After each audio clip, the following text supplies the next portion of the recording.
Ano kayo, mga kiss-ass politicians kasi kayo, that's why. Ang tendency kasi ng mga politiko, pagka may admin, doon yan magdikit lahat, tapos may iba na naman yung ginasabi nila. Kaya kayo, maghanap kayo ng paraan para pakinggan kayo ng tao. Hindi talaga yung pakinggan kasi there are, recorded footage of you doon sa panahon ni PRD. Iba yung statement mo. Ngayon, anti-drugs, anti-Duterte, pro-Duterte. Ngayon, wala ka kasing clear position. That's why people will not believe you. Wala ko na hadlok yun nila suka. Kaya nga. So doon sila sa mga maliliit na tao. Halimbawa, they will check on our bank accounts na paid by ano kami. So, iba trump up charges. So, yan yung fear. To make it short, gusto gumawa ng istorya para i-contempt kayo ba to mahimik na kayo. Yan na yun. Congressman kayo, for all your life dyan sa mga lugar nyo, kayo lang, you're enjoying power and privileges. Pati yan. Mahiya naman kayo. Pick a fight with somebody your own size. Huwag yung mga maliliit na to. Tama. Masyado kayong bully. Kasi alam nyo na kaya nyo yung tao. Tama, no? Kasi hindi ka nakasanction eh. Di ba? Hindi nila kaya. Nagpo-post din siya eh, minsan, di ba? Alam natin yan. Di ba? Dapat sana pinatawag ka rin, di ba? Bigyan ng idea. So, wala ko na hadlok yun nila suka. Kaya nga. Another point, gusto ko lang balikan yung sinabi ni Mayor kanina doon sa education and awareness ng public, especially sa mga usapin sa politika.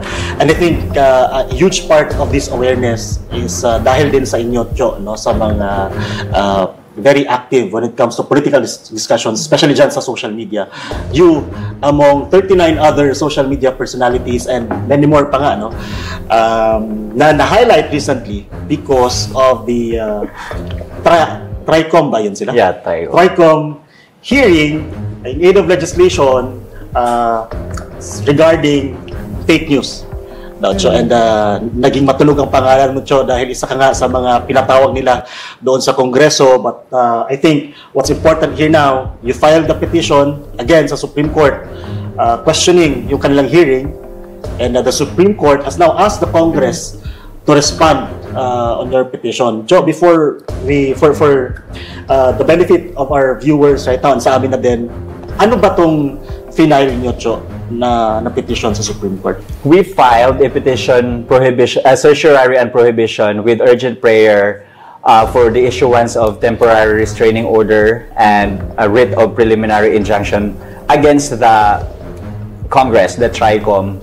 Dahil nga, we see na it's really unfair for us na we are called to be resource persons for fake news peddling in the Philippines, but prior to that, we are already labeled narco-bloggers, pogo-paid, bagong makapili, or China propagandist.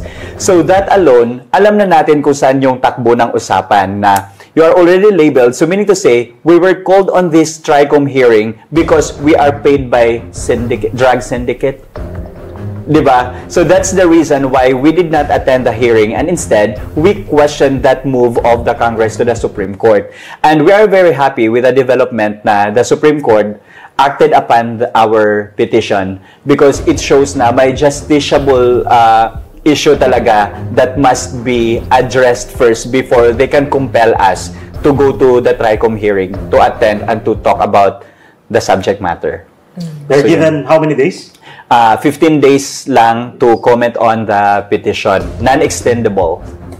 And I hope na they can respond kasi ang laman ng namin petition is more on the Chavez versus Gonzalez. I forgot the exact jurisprudence, but the one that is talking about prior restraint. When we talk about prior restraint based on the law, it's like banning something that is not yet there. Parang ganyan yung takbo ng usapan ba.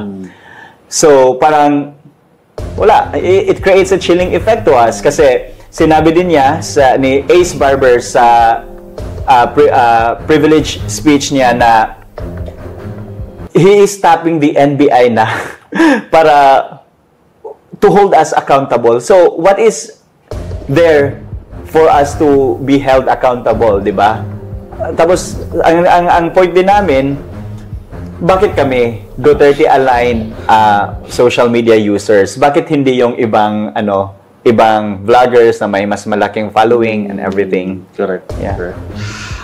In our previous episode, Mayor actually released your statement regarding this already. Would you like to comment further, Mayor, dun sa petition ni Latio and ito nga sa kalagayan nitong mga vloggers na to? Kaliit na mga tao yan, tapos patulan mo pa talaga, congressman ka. Wala, naunsa man mo. Wala, let them be. Sagdi, ayaan nyo lang.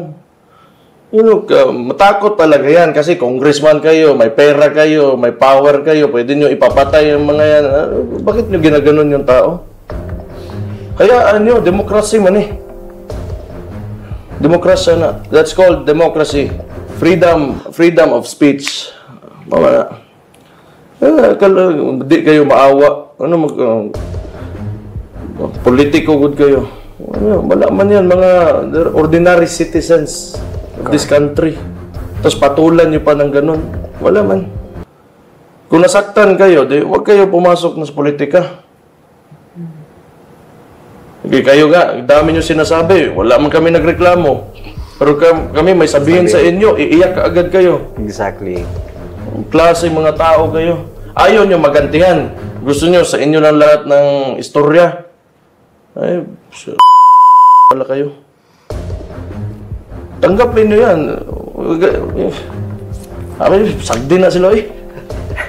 Actually, you are irrelevant. Tama. Mga tawhanan eh.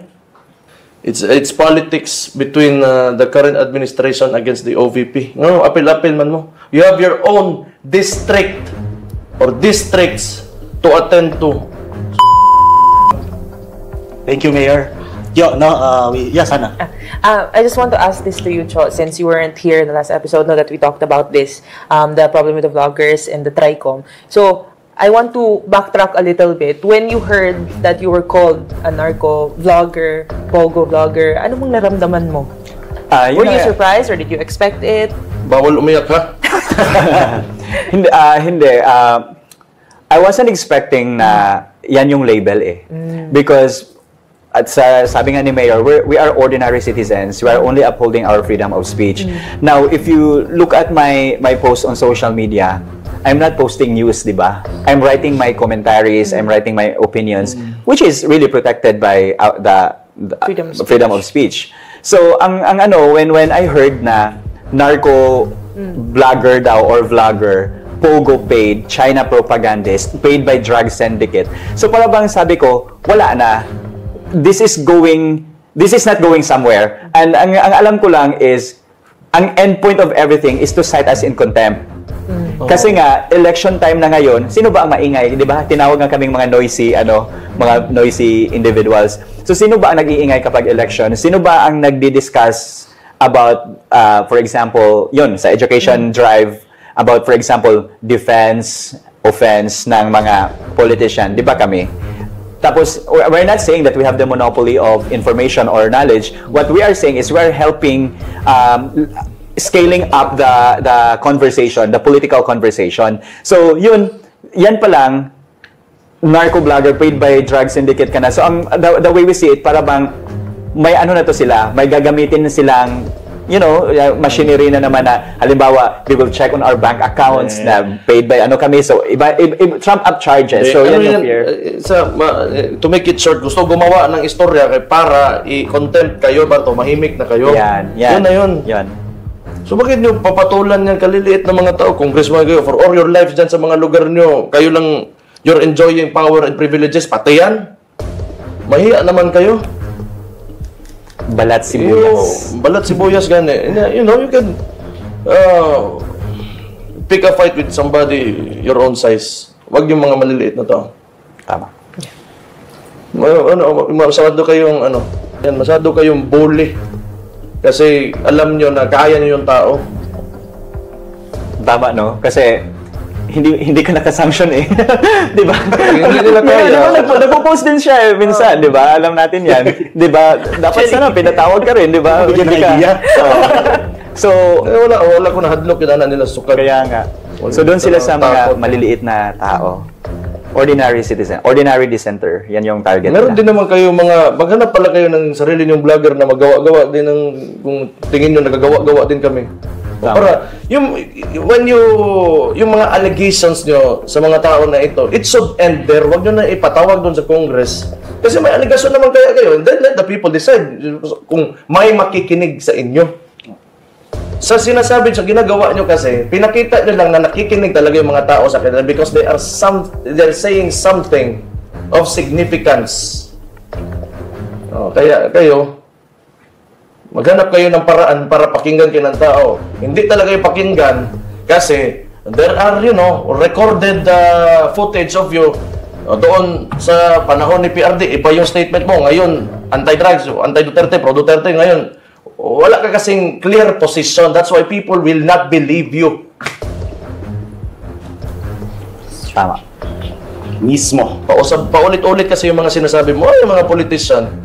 Ang tendency kasi ng mga politiko, pagka may admin, doon yan magdikit lahat, tapos may iba na naman yung ginasabi nila. Yung sinabi nila noon na ganito, iba na ngayon kasi nandun yung kung anong gusto ng administration. Wala, mga kiss-ass politicians kasi kayo, that's why nobody will believe you. And, people who are, who wants to educate people, they want to, open up a discussion that's, I think, it's been valid ever since we are talking about politics. Wala namang problema sana doon.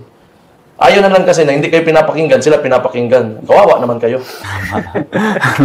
So, Alright.